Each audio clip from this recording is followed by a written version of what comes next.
전 세계 암호화폐 시장이 충격에 빠졌습니다. 저는 북한에서 5년간 사이버 전사로 일했습니다. 조선인민군 정찰총국 산하 180부대, 북한 최정예 해커들이 모이는 곳이었습니다. 우리는 일본 암호화폐 거래소를 해킹했고 베트남 게이머들의 생계를 파괴했으며 한국인들의 개인 지갑을 털었습니다. 김여정의 명령 한마디면 우리는 전 세계 어디든 공격했죠.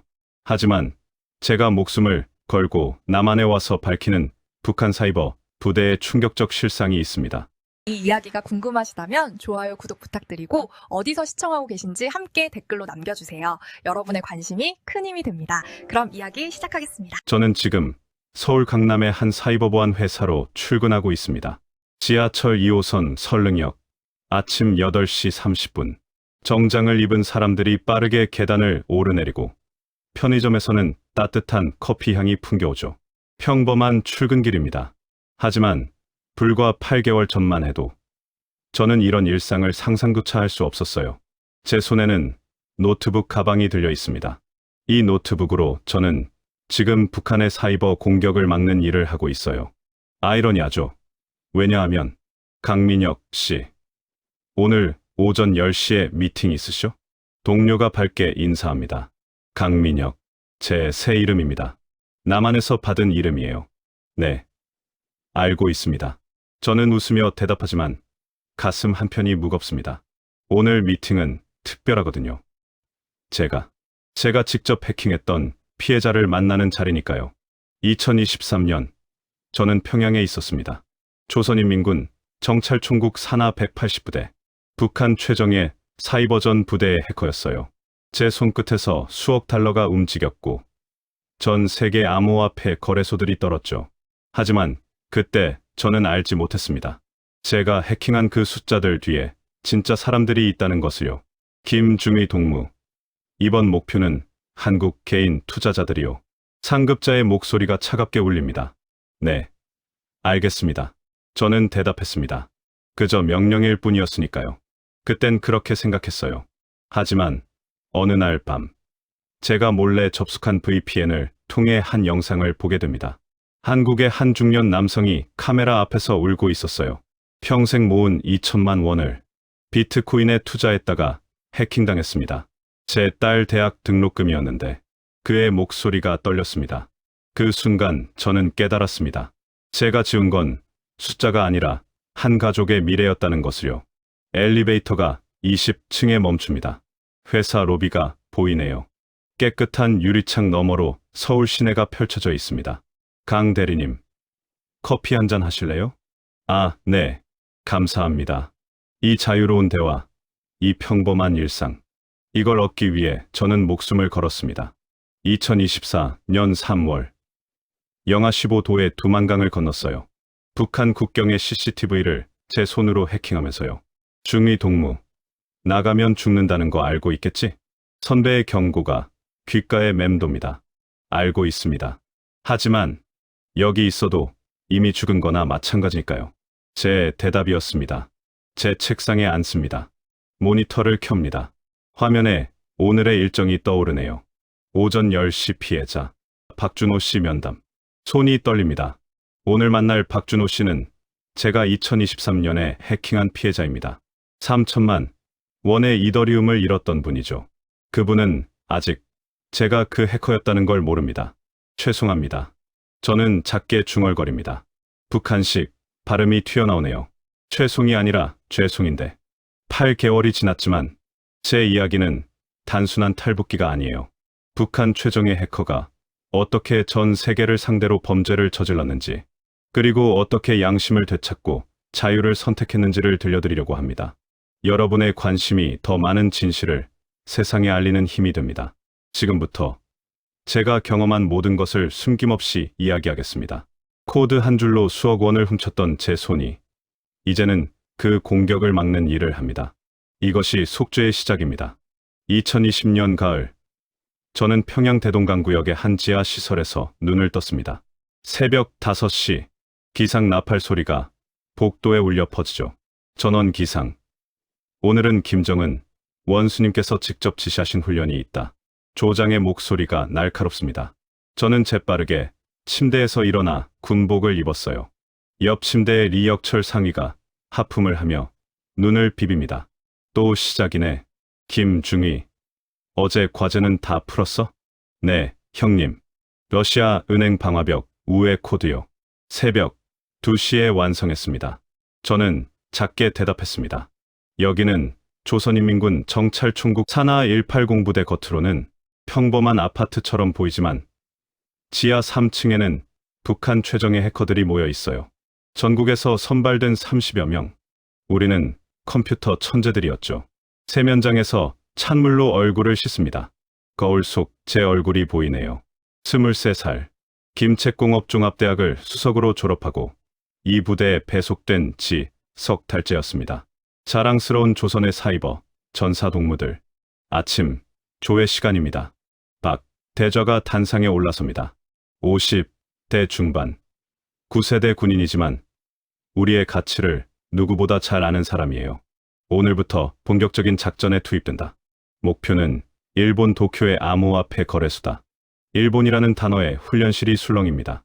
동무들이 2020년 동안 닦은 실력을 보여줄 때가 왔다. 이번 작전이 성공하면 원수님께서 직접 포상하실 것이다. 포상이라는 말에 동료들의 눈빛이 변합니다. 여기서 포상은 단순한 칭찬이 아니에요. 평양 시내 아파트 배정, 특별 배급, 심지어 해외 파견, 기회까지 주어지거든요. 훈련실로 내려갑니다. 지하 2층, 창문 하나 없는 공간이에요. 하지만 여기엔 최신형 컴퓨터들이 즐비합니다. 중국제, 러시아제, 심지어 미제 장비들도 있죠. 김민혁 중위, 내 자리는 여기다.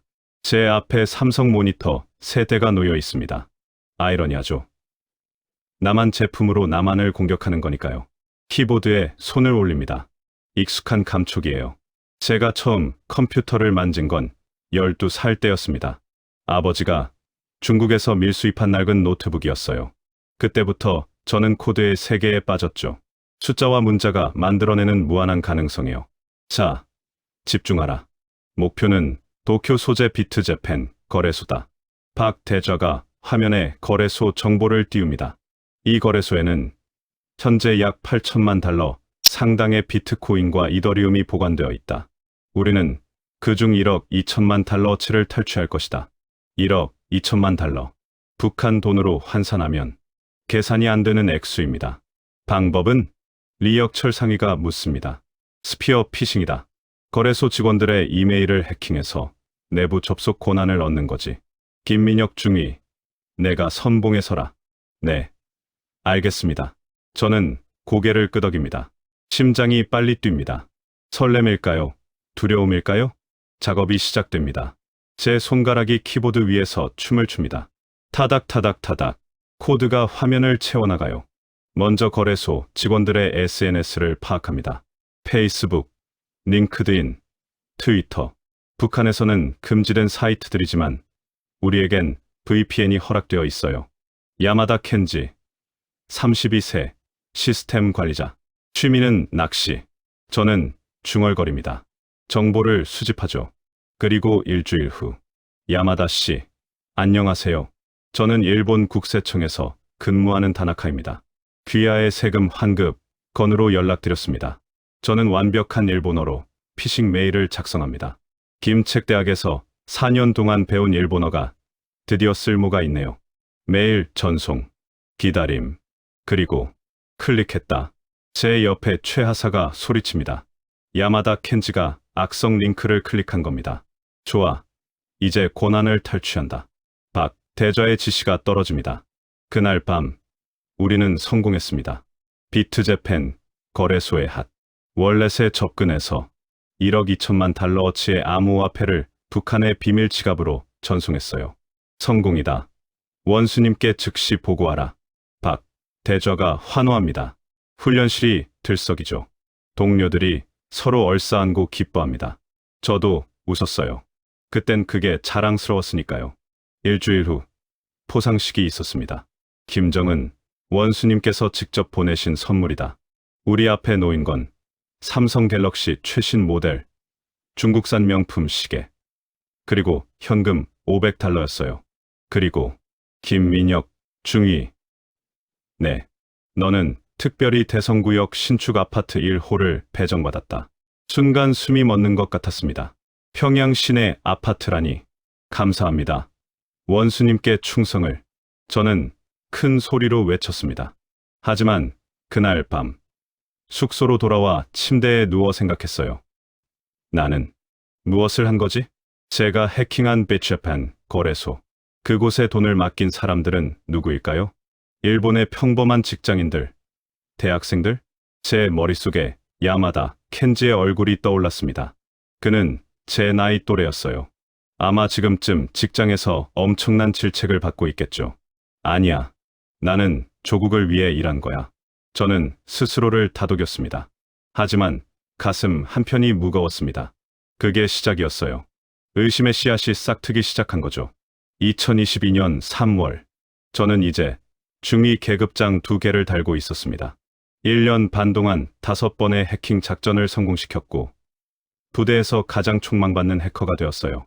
김중위, 오늘 특별 회의가 있다. 준비해라. 리혁철 상위, 제 선배이자 멘토가 말합니다. 그는 이제 대위가 되어 있었죠. 회의실 문을 열자 낯선 사람이 앉아 있었습니다. 40대 초반, 인민복을 입은 남자. 하지만 그의 눈빛은 군인이 아니었어요. 김여정 동무께서 보내신 분이다. 경례. 박 대좌의 명령에 우리는 일제히 경례합니다. 김여정. 김정은의 여동생이자 실세 중의 실세였죠. 그녀의 이름이 나오자 실내 공기가 얼어붙었어요. 동무들, 수고가 많소. 그 남자가 느릿하게 말합니다. 이번 작전은 지금까지와는 차원이 다르오.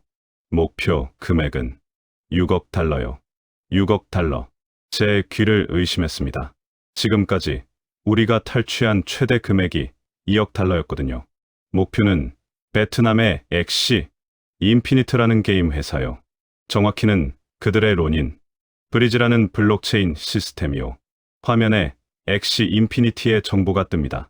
귀여운 몬스터 캐릭터들이 보이네요. 이건 게임 아닙니까? 제가 조심스럽게 묻습니다. 게임이지. 하지만 이 게임으로 먹고 사는 사람들이 필리핀, 베트남에만 수십만 명이요. 가난한 사람들이 하루 종일 게임에서 암호화폐를 벌지. 그게 생계수단이란 말이요. 뭔가 이상했습니다. 그 말투가요. 마치 즐기는 것 같았어요. 작전이 시작되었습니다. 이번엔 단순한 피싱이 아니었어요. 우리는 석 달 동안 준비했습니다. 로닌 브리지의 9개 검증자 중 5개를 해킹해야 했거든요. 김중위, 넌 링크드인을 통한 소셜 엔지니어링을 맡아라. 네, 알겠습니다. 저는 가짜 프로필을 만들었습니다. 실리콘밸리의 채용 담당자 제시카 브라운이요. 그리고 엑시 인피니티의 한 개발자에게 메시지를 보냈죠. 안녕하세요. 저는 메타에서 일하는 채용 담당자입니다. 당신의 경력이 인상적이네요. 혹시 이력서를 받아볼 수 있을까요? 이틀 후 그가 답장을 보냈습니다. 안녕하세요, 제시카. 관심 가져주셔서 감사합니다. 이력서 첨부합니다. 그 순간 그가 다운로드한 PDF 파일 안에 우리의 악성 코드가 심어져 있었어요. 접속 완료. 좋아. 첫 번째 검증자 확보다. 리혁철 대위가 엄지를 치켜 세웁니다. 그렇게 우리는 석 달 동안 하나하나 검증자를 해킹했어요. 5번째 검증자를 확보한 날, 박 대저가 명령을 내렸습니다. 실행하라. 2022년 3월 23일 오전 2시, 우리는 로닌 브리지에서 6억 달러어치의 암호화폐를 인출했습니다. 성공이다. 성공이야. 훈련실이 환호로 가득 찼어요. 동료들이 서로 껴안고 웃고 울었죠. 저도 웃었습니다. 6억 달러. 상상도 못할 금액이었으니까요. 그날 밤 축하 자리가 마련되었습니다. 평양 시내의 한 고급 식당에서요. 우리는 돼지고기와 평양냉면을, 심지어 중국산 맥주까지 마셨어요. 건배. 위대한 원수님을 위하여. 만세. 술잔이 부딪히는 소리가 울립니다. 하지만 리혁철 대위는 웃지 않았어요. 그는 술잔을 들지도 않고 창밖만 바라보고 있었죠. 형님, 왜 그러십니까? 우리가 해냈잖아요. 제가 그에게 다가가 물었습니다. 미녀가 그가 낮은 목소리로 말합니다. 이게 정말 옳은 일일까? 예, 우리가 해킹한 그 돈, 그거 다 가난한 베트남, 필리핀 사람들 돈이야. 게임으로 하루 2달러, 3달러 벌어서 가족 먹여 살리던 사람들 말이다. 그의 목소리가 떨렸습니다. 형님, 무슨 말씀을? 나도 어제 VPN으로 뉴스 봤어.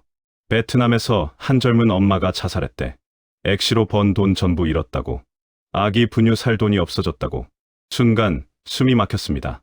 우리가 그 엄마를 죽인 거야, 미녀가. 형님, 저는 그의 입을 막으려 했어요. 주위를 둘러봤죠.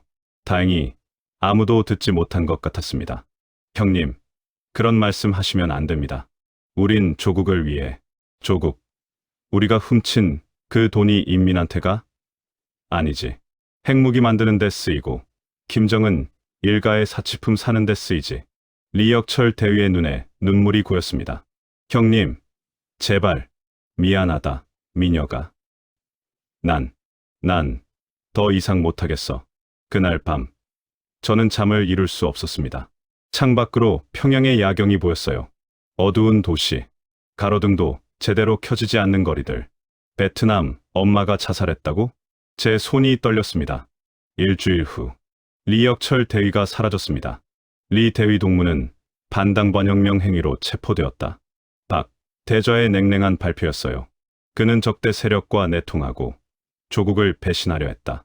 동무들은 절대 그와 같은 길을 가지 마라. 훈련실이 조용해졌습니다. 아무도 감히 숨소리조차 내지 못했어요. 체포. 북한에서 그 말은 곧 죽음을 의미했죠. 그날 밤, 저는 숙소 화장실에 숨어서 울었습니다. 리혁철 형, 저를 가르쳐주고 동생처럼 아껴주던 그 사람. 이게 정말 옳은 일일까? 형의 마지막 질문이 제 머릿속에서 떠나지 않았어요. 하지만 저는 겁이 났습니다. 형처럼 될까 봐요. 그래서 입을 다물었습니다. 더 열심히 해킹했죠. 하지만 그날 이후 뭔가 달라졌어요. 제 안에서요. 2023년 5월 리혁철 대위가 사라진 지 1년이 지났습니다. 저는 이제 부대에서 세 번째로 높은 실력자가 되어 있었어요. 하지만 매일 밤 악몽을 꿨죠. 형의 얼굴이 나타나는 꿈이었습니다. 미녀가, 넌 괜찮니? 네, 형님. 괜찮습니다. 꿈속에서 저는 늘 거짓말을 했어요. 오늘부터 새로운 작전에 투입된다. 박 대좌가 회의실에 우리를 소집했습니다. 그의 옆엔 또다시 김여정의 사람이 앉아 있었어요. 이번 목표는 남조선이다. 남조선. 북한에서 한국을 부르는 말이죠. 정확히는 남조선, 개인, 투자자들의 암호화폐 지갑이요. 거래소가 아니라 일반인들의 개인 지갑을 해킹하는 거요. 순간 가슴이 철렁했습니다. 개인 지갑이요? 그건 문제라도 있나? 김중희? 김여정의 사람이 차갑게 묻습니다. 아닙니다. 저는 고개를 숙였어요. 개인 지갑 해킹. 그건 거래소 해킹보다 훨씬 비열한 일이었습니다. 거래소는 그래도 기업이라도. 개인 지갑은 말 그대로 개인의 돈이니까요. 목표는 총 2,000개의 지갑이요. 평균 1천만 원에서 5천만 원 사이. 총 목표액은 500억 원이요. 500억 원. 북한 돈으로는 상상도 못할 액수였죠. 방법은 피싱이다. 남조선 암호화폐 커뮤니티에 침투해서 가짜 에어드랍을 미끼로 지갑 정보를 빼내는 거지. 작전이 시작되었습니다. 저는 한국의 암호화폐 카페와 텔레그램 방에 잠입했어요. 닉네임은 코인왕 초보였죠. 안녕하세요 여러분. 비트코인 처음 시작하는데 조언 부탁드려요. 유유. 환영합니다. 궁금한 거 물어보세요. 한국 사람들은 친절했습니다. 초보라는 제게 하나하나 설명해줬어요. 미안합니다.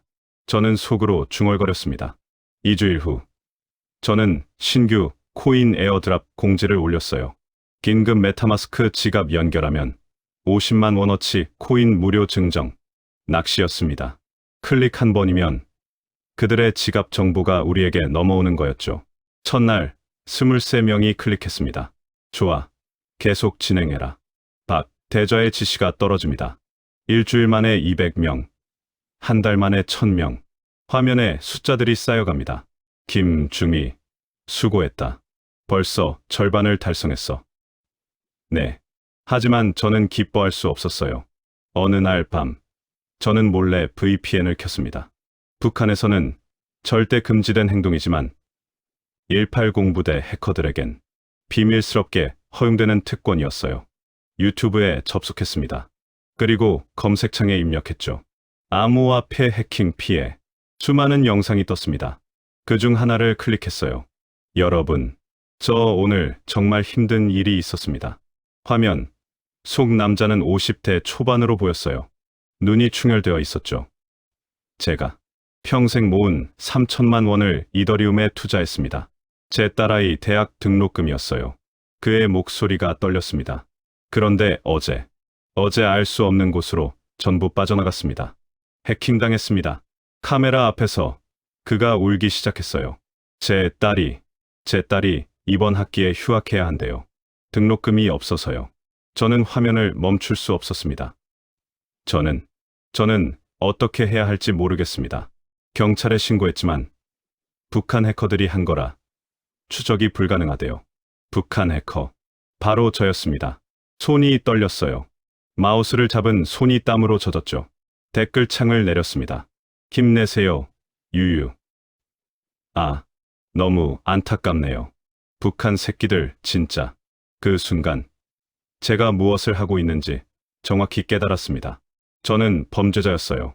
그날 밤 저는 화장실에서 토했습니다. 속에서 뭔가 치밀어 올랐어요. 죄책감이었죠. 하지만 작전은 멈추지 않았습니다. 2023년 9월 저는 총 1,800명의 한국인 지갑을 해킹했습니다. 총 금액 450억 원. 훌륭하다. 김중희. 원수님께서 크게 기뻐하셨다. 박 대좌가 제 어깨를 두드렸어요. 포상으로 평양 시내 아파트를 한 채 더 받게 될 거야. 그리고 특별 승진도 추천했어.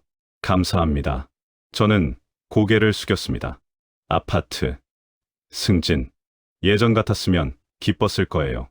하지만 이제는 아무 의미가 없었어요. 그날 밤 저는 또다시 VPN을 켰습니다. 그리고 미국 뉴스 사이트에 접속했어요. 헤드라인이 눈에 들어왔습니다. 암호화폐 해킹 피해자. 극단적 선택. 기사를 클릭했습니다. 지난주 캘리포니아에서 한 30대 남성이 자살했다. 그는 북한 해커들에게 전 재산을 해킹당한 뒤 빚을 갚지 못해 극단적 선택을 한 것으로 보인다. 사진이 첨부되어 있었어요. 웃고 있는 젊은 남자의 얼굴. 제 나이 또래였습니다. 유가족은 그는 가족을 위해 열심히 일했고 암호화폐로 미래를 준비하려 했다며 오열했다. 저는 화면 앞에서 얼어붙었습니다. 제가 사람을 죽인 겁니다. 직접 손을 쓰지 않았지만 제 코드가, 제 해킹이 그를 죽음으로 몰아넣은 거예요. 신음이 나왔습니다. 침대에 쓰러져 이불을 뒤집었었어요. 숨이 막혔죠. 나는 괴물이다. 그날 밤 저는 결심했습니다. 더 이상은 못하겠다고. 이 지옥에서 벗어나야 한다고. 리혁철 형이 옳았어요. 이건 조국을 위한 일이 아니었습니다. 이건 범죄였죠. 하지만 어떻게 빠져나가죠? 180 부대에서 나가는 방법은 단 두 가지였어요. 죽거나 탈출하거나. 저는 창밖을 바라봤습니다. 평양의 밤하늘이 보였어요. 나는 어떻게 해야 하지? 그 질문에 대한 답은 아직 없었습니다. 하지만 한 가지는 확실했어요. 저는 더 이상 이 일을 계속할 수 없었습니다. 2023년 11월 평양은 벌써 추워지기 시작했습니다. 영하 10도를 오르내리는 날씨가 계속됐어요. 하지만 부대 안 분위기는 그보다 더 차갑게 얼어붙어 있었죠. 전원 집합, 새벽 5시, 긴급 소집령이 떨어졌습니다. 우리는 허겁지겁 훈련실로 내려갔어요. 박 대좌 옆에 또다시 김여정의 사람이 서 있었습니다. 이번엔 다른 사람이었어요. 50대 중반, 눈빛이 살아있는 남자였죠. 동무들, 최근 실적이 떨어지고 있소. 그의 첫마디가 날카로웠습니다. 김여정 동무께서 매우 불만스러워하고 계시오. 올해 목표액은 1,000억 원인데 아직 700억밖에 달성하지 못했소. 700억. 엄청난 금액이지만 그들에겐 부족한 모양이었어요. 특히 그의 시선이 저를 향했습니다.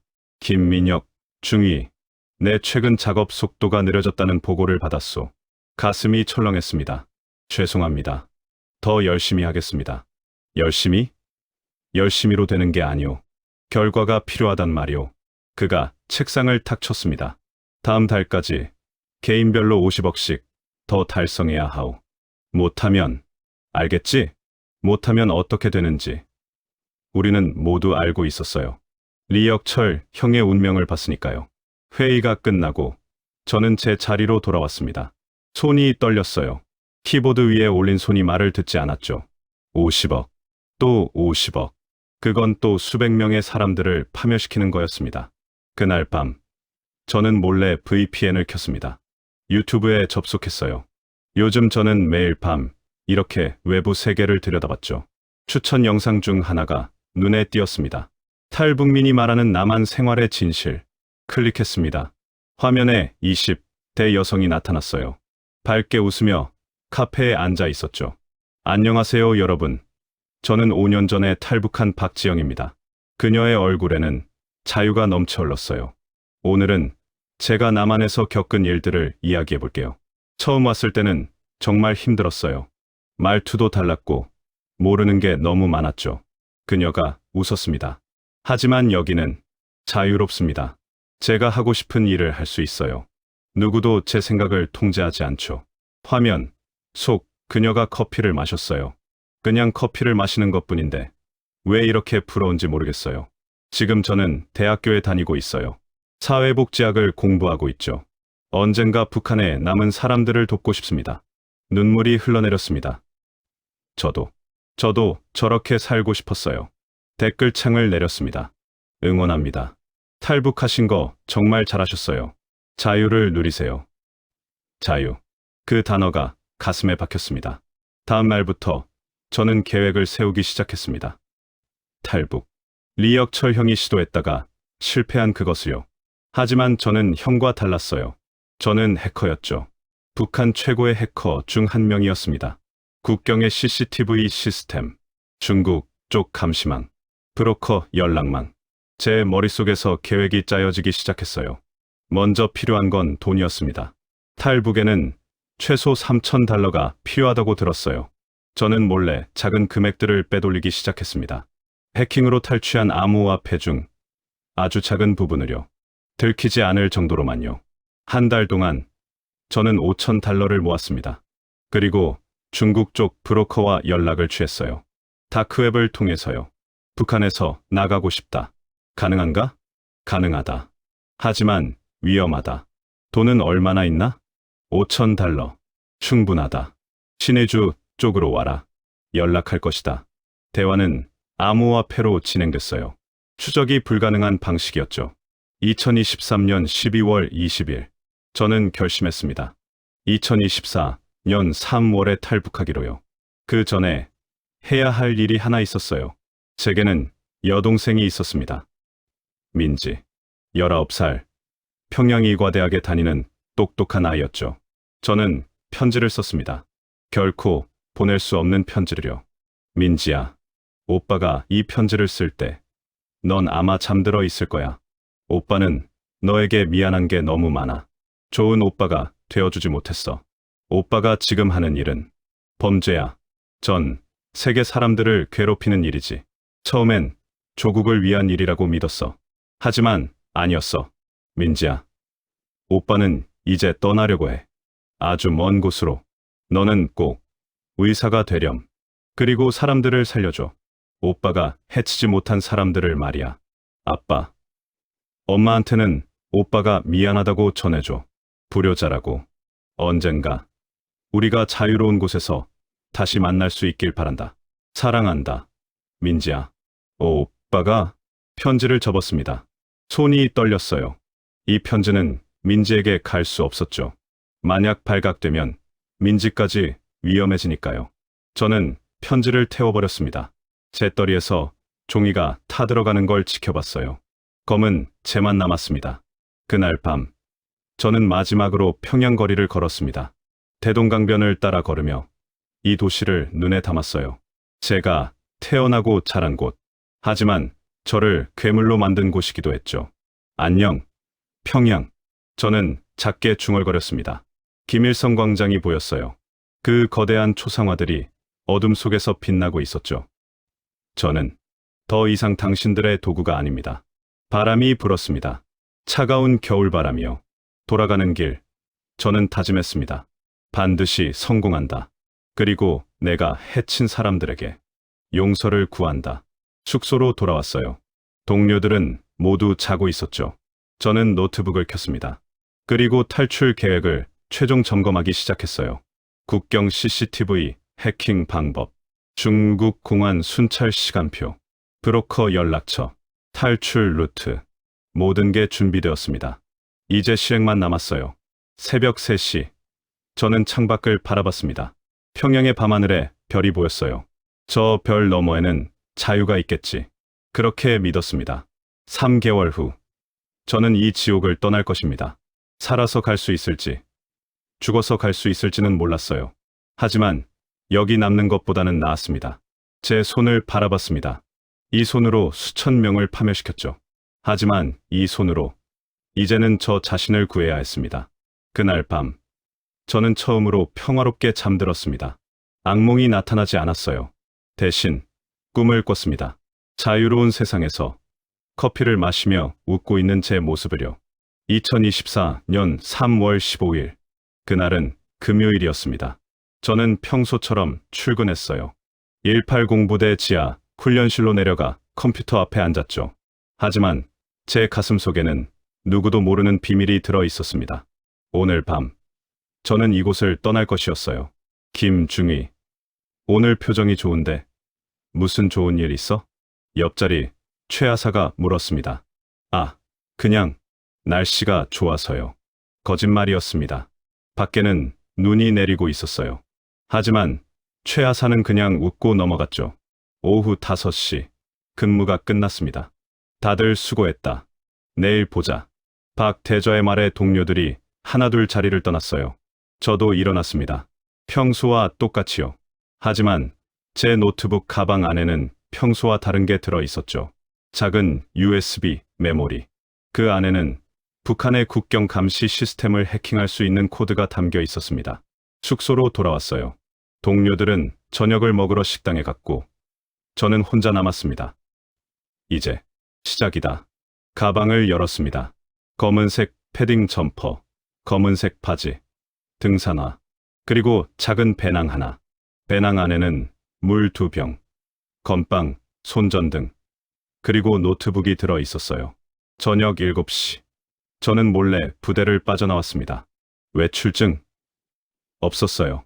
하지만 저는 부대 출입 시스템을 이미 해킹해놨죠.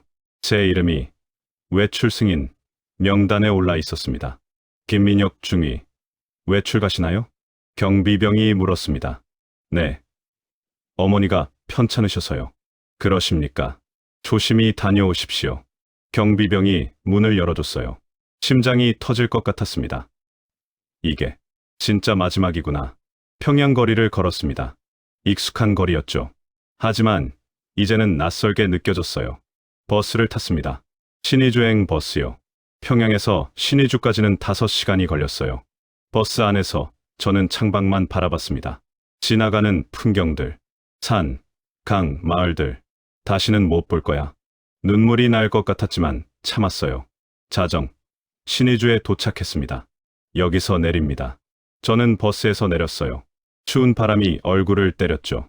영하 15도. 브로커가 알려준 장소로 걸어갔습니다. 신의주 외곽의 한 폐가였어요. 왔나?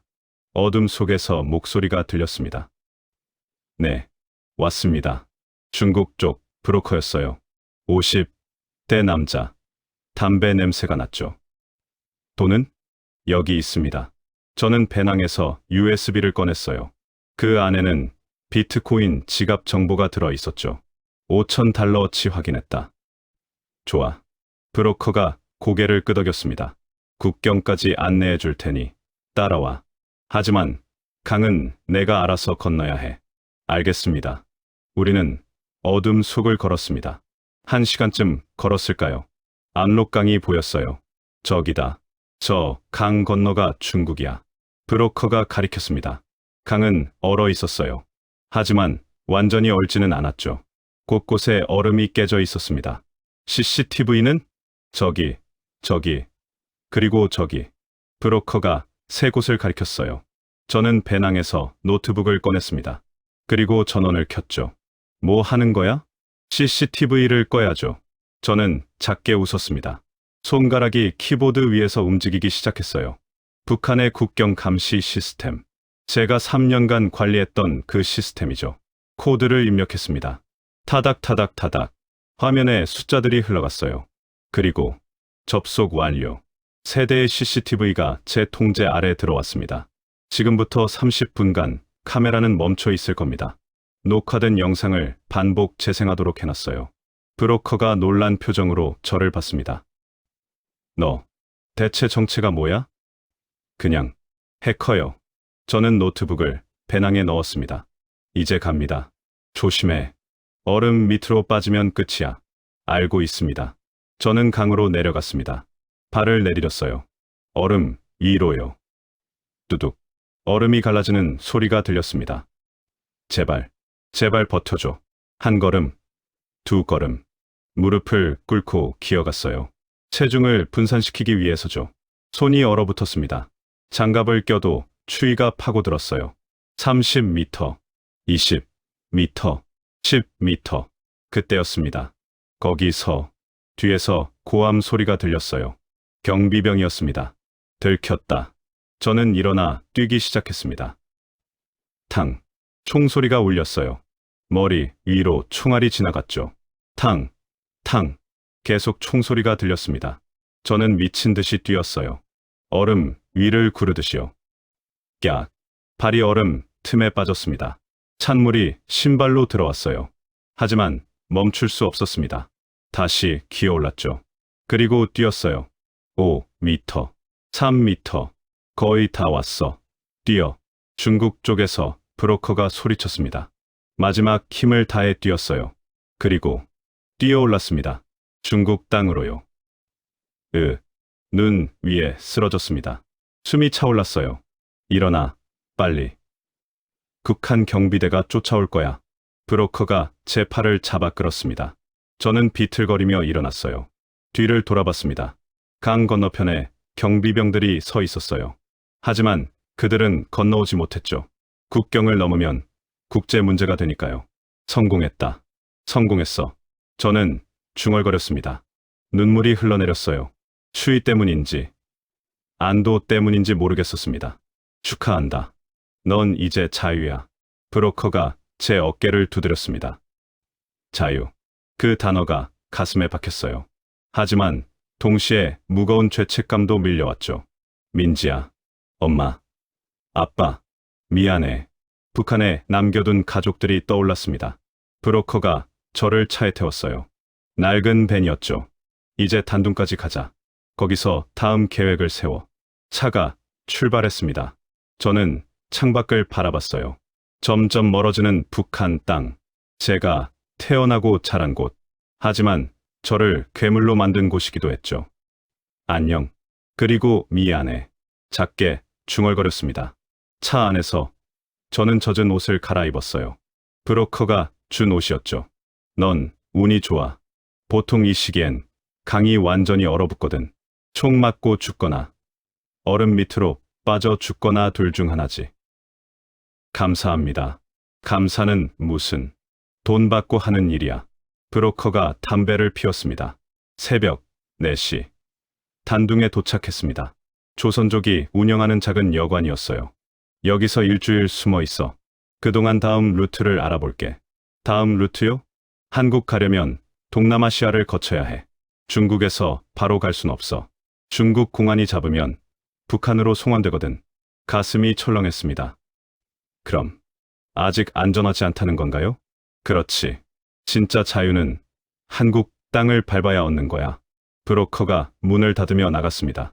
저는 작은 방에 혼자 남았어요. 침대에 앉아 손을 바라봤습니다. 이 손으로 국경을 넘었어요. 이 손으로 CCTV를 해킹했죠.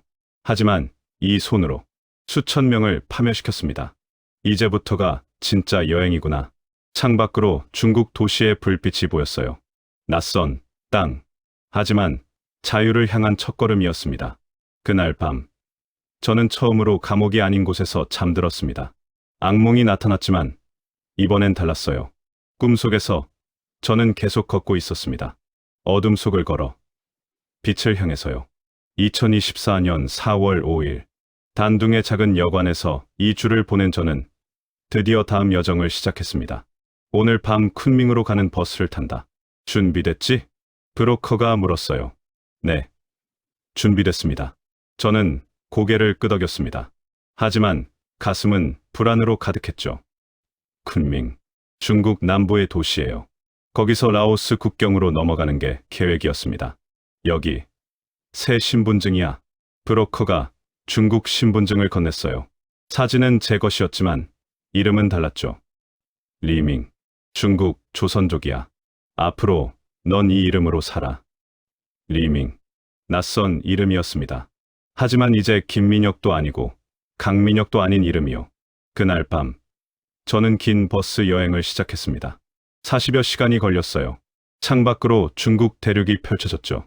산, 강, 도시들, 이 넓은 세상에서 나는 한 점의 먼지구나. 그렇게 생각하니 작아지는 기분이었어요. 4월 7일, 쿤밍 도착. 여기서 이틀 쉬고 라오스로 넘어간다. 브로커가 저를 한 게스트하우스에 데려다뒀어요. 조심해. 이 동네는 공안이 많아. 밖에 나가지 마. 알겠습니다. 하지만 이틀째 되던 날, 문제가 생겼습니다. 리밍, 문 열어봐. 누군가 문을 두드렸어요. 브로커의 목소리가 아니었죠. 누구십니까? 공안이다. 신분 확인 중이야. 심장이 멎는 줄 알았습니다. 공안, 들켰나? 손이 떨렸어요. 문고리를 잡은 손이 땀으로 젖었죠. 잠깐만요. 저는 재빨리 노트북과 휴대폰을 배낭에 넣었습니다. 그리고 창문을 열어봤어요. 3층. 뛰어내릴 수는 없었죠. 빨리 열어. 문이 쿵쿵거리기 시작했습니다. 그때 휴대폰이 울렸어요. 브로커였습니다. 뒷문으로 나와. 빨리. 저는 배낭을 메고 방을 나왔어요. 뒷문 쪽 계단으로 뛰었죠. 거기서 뒤에서 고함 소리가 들렸습니다. 하지만 멈출 수 없었어요. 계단을 뛰어 내려갔죠. 1층 뒷문. 브로커가 차를 대기시켜 놓고 있었습니다. 타. 저는 차에 뛰어 올랐어요. 차가 급 출발했습니다. 무슨 일이에요? 왜 공안이? 누가 신고했나 봐. 탈북자가 숨어 있다고. 브로커가 핸들을 급하게 꺾었습니다. 이제 계획을 바꿔야 해. 라오스 국경으로 바로 간다. 지금요? 그래, 지금. 여기 더 있으면 잡혀. 그날 밤, 우리는 국경 마을로 향했습니다. 4월 9일, 라오스 국경. 여기서부터는 걸어야 해. 산길로. 브로커가 가리킨 곳은 험한 산길이었어요. 얼마나 걸리나요? 운이 좋으면 이틀, 나쁘면 글쎄. 저는 산을 오르기 시작했습니다. 다른 탈북자 2명도 함께였어요. 30대 여성과 50대 남성이었죠. 안녕하세요. 저는 조심스럽게 인사했습니다. 어디서 오셨어요? 여성이 물었어요. 함흥에서요. 거짓말이었습니다. 제 정체를 밝힐 수는 없었으니까요. 저는 청진에서 왔어요. 남편이랑 헤어져서 혼자 나왔죠. 그녀의 목소리가 떨렸습니다. 이틀간 우리는 밤낮으로 걸었어요. 굶주림, 추위, 모기 때. 하지만 멈출 수 없었죠. 4월 11일, 라오스 비엔티안 도착. 여기서 일주일 기다려. 태국 가는 서류 만들어줄게. 새로운 브로커가 말했습니다. 중국 브로커는 여기서 헤어졌어요. 일주일이 지났습니다. 그리고 4월 18일, 저는 태국으로 넘어갔습니다. 버스로 메콩강을 건넜어요. 드디어 태국 땅이었죠. 4월 20일, 방콕 도착. 거대한 도시였습니다. 고층 빌딩들이 즐비했어요. 와, 저는 넋을 잃고 바라봤습니다. 평양과는 차원이 달랐죠. 놀랄 거 없어. 한국은 이것보다 더 대단해. 브로커가 웃었습니다. 자, 이제 마지막 단계야. 한국 대사관에 가서 신청하면 돼. 한국 대사관. 응. 거기 가서 저는 탈북자입니다라고 말하면 한국으로 보내줘. 간단해 보였습니다. 하지만 제게는 고민이 있었어요. 5월 3일. 저는 한국 대사관 앞에 서 있었습니다. 하얀 건물. 태극기가 바람에 펄럭이고 있었어요. 저 문만 들어가면. 하지만 발이 떨어지지 않았습니다. 내가 해커였다고 말하면 어떻게 되지? 두려웠어요. 저는 전 세계를 상대로 범죄를 저질렀습니다. 한국인들도 수백 명 해킹했죠. 날 받아줄까? 아니면 감옥에 가게 될까? 1시간 동안 저는 대사관 앞 길을 서성였어요. 들어갔다가 나왔다가 또 들어갔다가 나왔다가. 뭐 하는 거야, 형? 한국말이었습니다. 20대 청년이 저를 보고 있었어요. 아무것도 아닙니다. 탈북자지. 나도 작년에 여기서 신청했어. 걱정 마. 다 잘 될 거야. 그가 제 어깨를 두드렸습니다. 들어가. 늦으면 문 닫아. 감사합니다. 저는 심호흡을 했습니다. 그리고 대사관 문을 열었어요. 시원한 에어컨 바람이 불었습니다. 어서 오세요. 한국어를 쓰는 직원이 웃으며 맞아줬어요.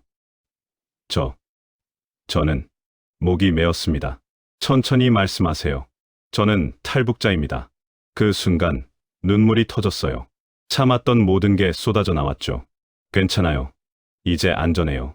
직원이 제 손을 잡아줬습니다. 그날부터 신원 조사가 시작되었습니다. 이름이 뭐예요? 김민혁입니다. 어디서 뭐 하셨어요? 평양에서. 군인이었습니다. 무슨 부대?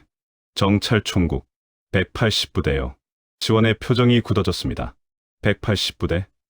사이버 부대 말이에요? 네. 무슨 일을 하셨죠? 해킹. 암호화폐 해킹이요. 침묵이 흘렀습니다. 어느 나라를 해킹하셨나요? 일본, 미국, 한국, 많은 나라요. 직원이 다른 방으로 전화를 걸었어요. 1시간 후, 국정원 직원이 왔습니다. 김민혁 씨, 상세한 조사가 필요합니다. 협조해 주시겠어요? 네, 제가 한 모든 것을 말씀드리겠습니다. 그날부터 일주일 동안 저는 신문을 받았습니다. 어떤 작전에 참여했는지, 누구를 해킹했는지, 어떤 방법을 썼는지 모든 걸 털어놨어요. 제가 해킹한 사람들에게 사과하고 싶습니다. 사과? 네, 제가 파멸시킨 사람들이에요. 그들을 만나고 싶습니다. 국정원 직원이 놀란 표정으로 저를 봤습니다. 보통 탈북자들은 과거를 숨기려 하는데 당신은 특이하군요. 숨기고 싶지 않습니다. 제가 한 일의 대가를 치르고 싶어요. 5월 15일, 저는 드디어 한국행 비행기에 올랐습니다.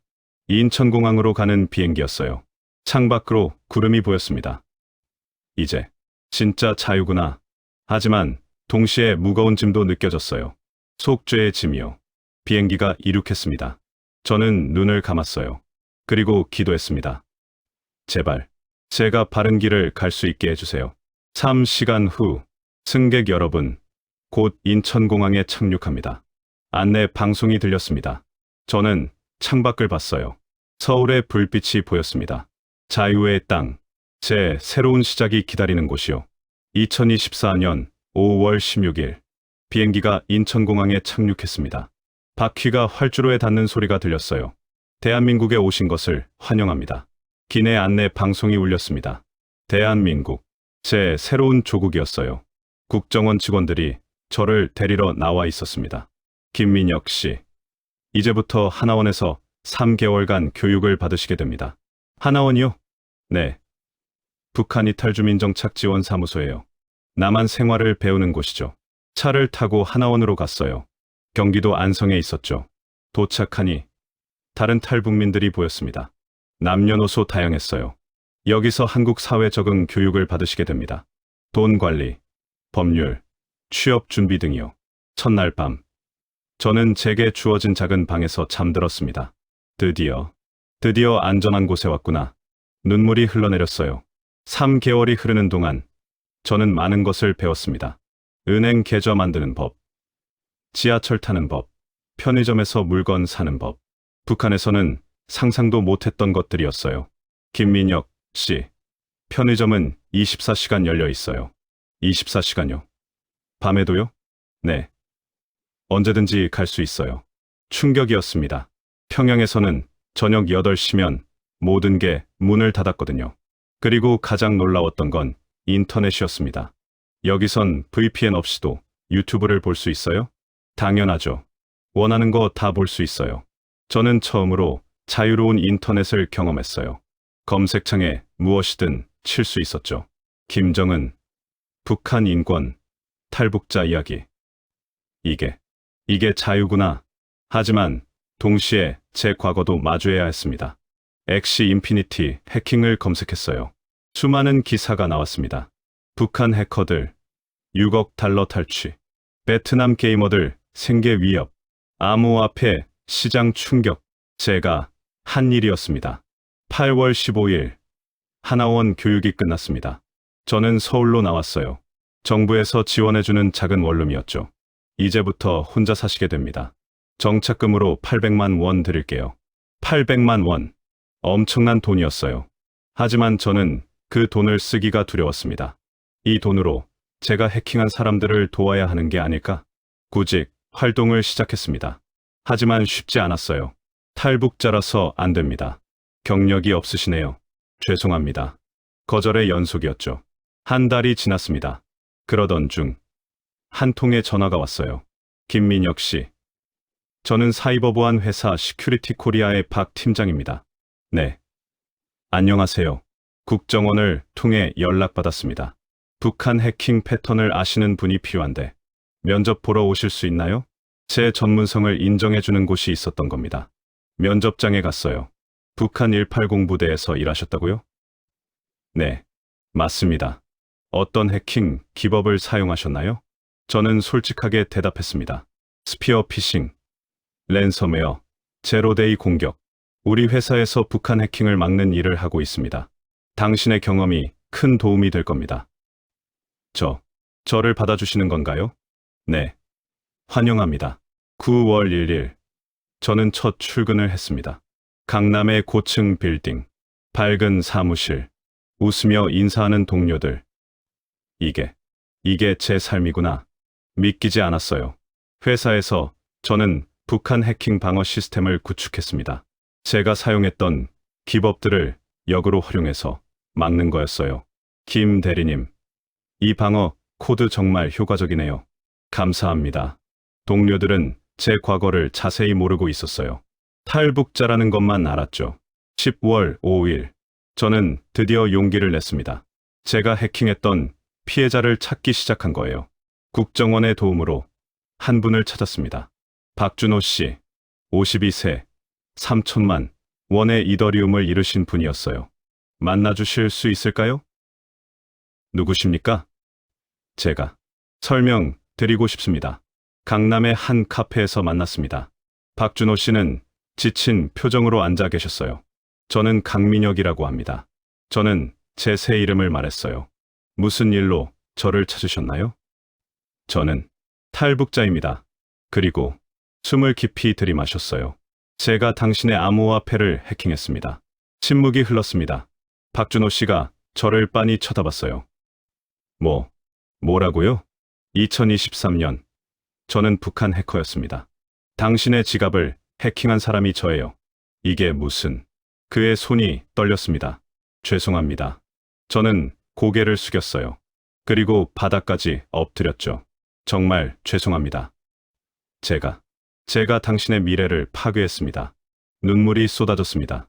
저는 그때 명령에 따랐을 뿐이라고 생각했습니다. 하지만 아니었어요.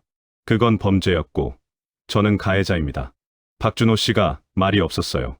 한참 후 그가 입을 열었습니다. 일어나세요. 죄송합니다. 일어나라고요. 저는 고개를 들었어요. 그의 눈에도 눈물이 고여 있었죠. 당신이 정말 그 해커였다고요? 네, 맞습니다. 제 딸이 휴학했어요. 등록금이 없어서요. 죄송합니다. 하지만 그가 한숨을 쉬었습니다. 당신도 피해자네요. 북한이라는 시스템에. 아니에요. 당신은 명령을 거부할 수 없었을 겁니다. 거부하면 죽었겠죠. 박준호 씨가 제 손을 잡았어요. 용서할 순 없어요. 솔직히요. 하지만 이렇게 찾아와 줘서 고맙습니다. 제가 번 돈으로 조금씩이라도 갚겠습니다. 필요 없어요. 그냥 착하게 사세요. 더 이상 누구도 다치게 하지 말고요. 그날 카페를 나오며 저는 울었습니다. 용서는 아니었지만 이해였어요. 그리고 그게 저에게는 더 무거운 짐이 되었죠. 12월. 지금 저는 매일 출근합니다. 지하철을 타고 커피를 마시고 동료들과 웃으며 일해요. 하지만 밤마다 북한이 생각납니다. 민지는 잘 지내고 있을까? 부모님은 무사하실까? 제가 탈북한 게 알려졌다면 그들은 정치범 수용소에 갔을 거예요. 미안해, 민지야. 창밖으로 서울 야경이 보입니다. 반짝이는 불빛들. 여기는 자유롭습니다. 제가 원하는 걸 할 수 있어요. 하지만 동시에 외롭기도 해요. 고향은 갈 수 없고 가족은 만날 수 없죠. 언젠가 통일이 되면 저는 중얼거립니다. 그때 민지를 만나서 전부 설명해 줄 거야. 오빠가 왜 떠났는지. 노트북을 엽니다. 오늘도 북한 해킹을 막는 일을 했어요. 아이러니하죠. 제가 했던 일을 이제는 맡고 있으니까요. 하지만 이게 제 숙제입니다. 제가 해친 만큼 이제는 지키는 거예요. 김 대리님, 내일 미팅 준비 부탁드려요. 네, 알겠습니다. 밝게 대답합니다. 이제 저는 강민혁입니다. 자유로운 대한민국의 시민이에요. 과거는 지울 수 없지만 미래는 바꿀 수 있습니다. 그 믿음으로 저는 오늘도 살아갑니다. 코드 한 줄 한 줄에 속죄를 담으며요. 그리고 언젠가 한반도에 진짜 자유가 오는 날을 꿈꾸며. 여러분, 제 이야기를 끝까지 들어주셔서 감사합니다. 저는 완벽한 사람이 아닙니다. 범죄자였고 여전히 죄책감 속에 살고 있어요. 하지만 저는 증명하고 싶습니다. 사람은 변할 수 있다는 것을요. 북한에도 저처럼 탈출을 꿈꾸는 사람들이 있을 겁니다. 그들에게 말하고 싶어요. 용기를 내세요. 자유는 존재합니다. 그리고 나만 여러분께도 말씀드리고 싶습니다. 탈북민을 따뜻하게 맞아주세요. 우리도 같은 민족입니다. 언젠가 통일이 되는 날, 저는 고향 평양으로 돌아갈 겁니다. 민지를 만나고 부모님 산소에 절하러요. 그때까지 저는 여기서 최선을 다해 살겠습니다. 감사합니다.